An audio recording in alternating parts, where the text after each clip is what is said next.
Good morning, everybody. My name is Dingan Mashangu. I'm from the company Numa Risk Management Consulting. I'm here to show you how we can use some extensions for ArcMap. It's called ArcHydro to delineate catchments automatically and also delineate rivers without having to digitize for our catchment. So I'm using a contour data somewhere in Tshwane, Pretoria, South Africa. So it's just an area. As you can see, there's rivers somewhere there. So I just converted these contours and created a triangulation, which I then converted into this raster file. And then we're going to use this raster file to extract catchments and also to extract rivers. So if you do not have the ArcHydro extension, I advise you to download it from the website. Just search ArcHydro. But once you've downloaded and installed it, you will have this extension. When you right click, called ArcHydro, and it will bring this ribbon there. Then once you have this ribbon, the first step you will first do flow direction, and then you would get this small window. And then I would use this raster for generating my flow direction, and then I just say OK, and then it calculates my flow direction, and there you are. So we have the flow direction file now. The second step, we do flow accumulation. So you also use the flow direction to get your flow accumulation, and then it calculates your flow accumulation. And then once it's completed, if you look at your flow, you will see it shows where the concentrated flows are based on that flow direction. And then the next step you're going to do now is to do stream definition. You want to define your stream, and then first of all, I'll just use the defaults to check if it makes sense. Then I just say OK. I don't change anything. Then I just see how my rivers will look like. So then I just check the stream, and then you can see that there's lots of smaller streams that I don't want. So I'm gonna change my resolution to reduce the number of rivers. So I rerun the same stream definition again, but this time I'll change this 1988 and make it 4,500 and rerun. And then once it's run, and then I'm going to check how my rivers look like. And then I look there, maybe I can change this color so that I can see nicely what is a river. So there we go. So I only have these small slivers which I can remove manually. I think I'm happy with this. I just need these main tributaries. And then from there I can now do what we call catchment grid delineation. So we've delineated our river. Now we are delineating our catchment. So we would use the stream and the flow direction to delineate our catchment. And then from there, we will have the grid delineation. Here's our grid, our catchment grid. Let me remove, it didn't go as planned. Did I segment the stream? Let me first segment the stream. My apology. I do stream segmentation. And once I segment my stream, only then I can do catchment grid delineation. And then I delineate my catchment. And then now I can look at the catchment. My catchment does not look right.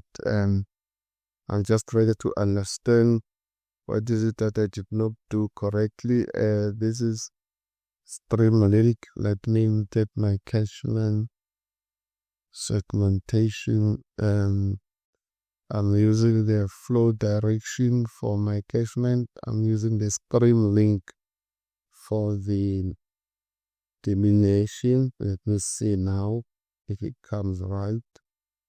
There we go. Now I've got my catchments. I was using the wrong file. I was using this stream, not the stream link. So now you use a stream link to get your delineated catchments. Now the next step, let me just uncheck them. The next step, I'm just going to do the polygon processing. So I'm converting that grid of catchments into a polygon, and then it's just gonna convert. It's just one of the extensions that you can get in Toolbox that converts a raster into a polygon. So now we've got our polygon. Then I can put our stream link just to see how they relate. So I can see that my catchment look very busy, but let me first create drainage line, and then we can edit this the drainage lines and the catchments to have our final data.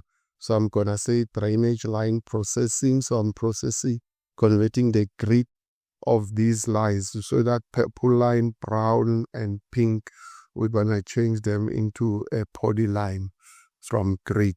Same process again in your Toolbox. It's raster to polyline. So now we've got our polyline, our drainage. So we can sort of make it thicker just to see it easier.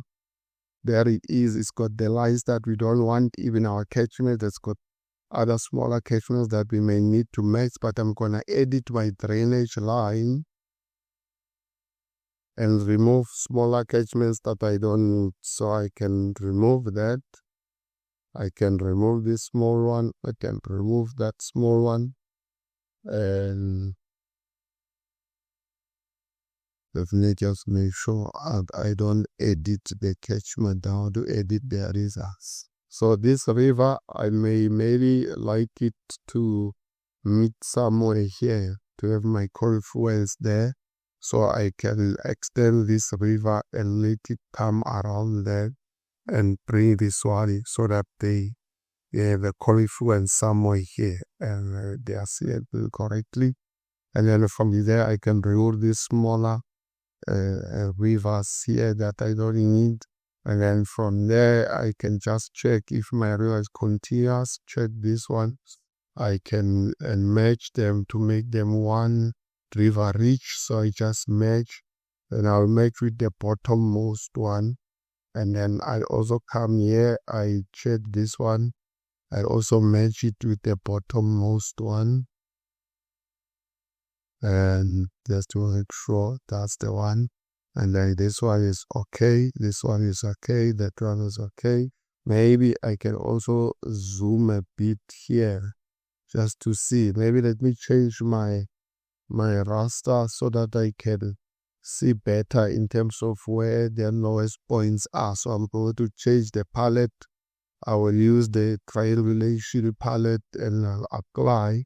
Then I can see better where my lines are. So I would rather have my confluence somewhere there and remove the bottom one here and truncate this one to come and rather need the confluence somewhere there, and this last segment to also need to create a junction there that represents the center the best. And then from there I can stop editing. Now we've got our river in very few minutes without having to digitize, but I would like to make it more beautiful. That is what we call cosmetic edit. And then I can just go and smooth the line under search there, and then I just put the drainage and I'm gonna call it the rivers. So I call it rivers, and I will use a 50 meter smooth tolerance. And then from there I've got a much more smoother river that I can use as my final river in a very short space of time. If you had 1,000 segments, you would have just done them just like this. It would take almost the same time as the few that I'm doing now. And then from there, the next thing is also to edit your catchments. So I will start editing, and then I check my catchments. Maybe this one looks fine. Maybe this one we may need to bring it where we've created the new confluence somewhere there. That's where the catchment is, and then maybe bring it and we can match these two, and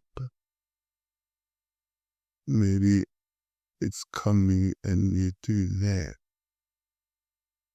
I won't be very accurate. This is just for a lesson, so I'm gonna split this a little bit up to there, and then I'm gonna match all of this to the part of the bottom catchment, and then I just match them, and then this one is fine, that one is fine. I match these ones to be part of the middle one, but I want to fix it somewhere because we've also done some changes, so I will split it properly here to come somewhere there at the confluence, and then I may, and this is a bit in the river itself, so I may have to come it down a little bit there, and then I may also have to split it in the middle then.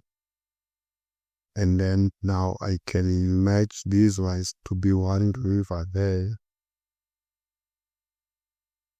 And I match these ones to be the other river here. Then now I've got all the catchments sorted now. Let's look. So here are our catchments. Maybe let me just change the legend to a bit more brighter orange. There is our catchment, and then I can also smooth the polygons here to make them look more robust. So I'm smoothing polygon line now here, and I will call it sub catchments under my training. So I just say sub catchments, and then smooth hue tolerance, I'll also make it 50, and then I say okay, and then now I've got a more beautiful catchment, and let's make it more pronounced than 2, and then show this one. It looks like a much more beautiful catchment. So in a very short space of time, we've got all our catchments and our rivers. You just only need now to label your rivers to prepare for the HECRAS file. In the next lesson, I will show you how we can automatically generate cross-section, automatically generate the banks, the flow paths, and have a model ready to input into the HECRAS problem. I hope you've enjoyed this lesson, and I'm hoping that it will be helpful. If you want more information, you need training or assistance with floodplain modeling, flood lines, and stormwater management plans, you can visit our website numa.co.za. N for November, C for Charlie, U for Uniform, M for Mario, A for Alpha, numa.co.za. We've got the full company name as Numa Risk Management Consultancy. I hope you enjoy. Thank you, and bye for now.